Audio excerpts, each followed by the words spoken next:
With only a week remaining to the opening round of the Shell Australian Touring Car Championship at Amaroo Park, the race to set the pace continues. All of the major teams and privateers are busy logging development Ks, including new recruit Wayne Gardner. He spent time at Winton this week with Thomas Mazzera, getting up to speed in the Holden team Commodores. Yeah, so far good. You know, they're changing the car around, which gives me a chance to see what the car does when it's bad and when it's good, and to give me an idea, you know, which direction that I need to sort of the car set up for me personally.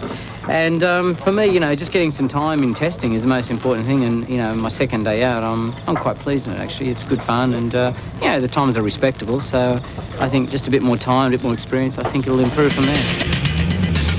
Larry Perkins, meanwhile, headed to Phillip Island in the trusty Castrol DN Commodore.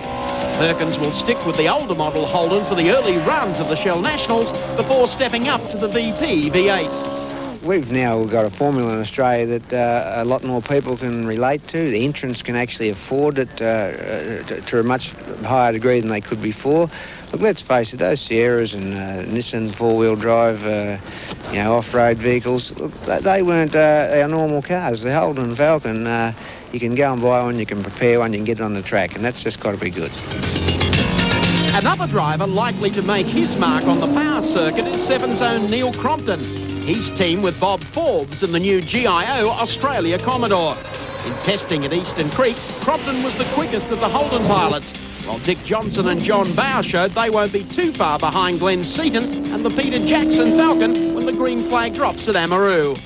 Well, this is probably the most extensive test program we've had since I've been involved in motor racing, and I've certainly got a lot of miles up, and I'm looking forward to actually now racing the car, because you never really know until you get to the first event just what the opposition is going to be like, because you hear all the rumours about how fast or how slow they're going at certain tracks, but you never really know until the flag drops and you're away.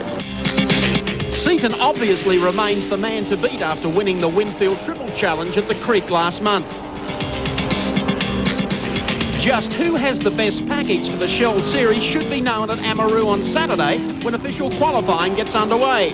But don't be surprised if less than a second separates the top 10.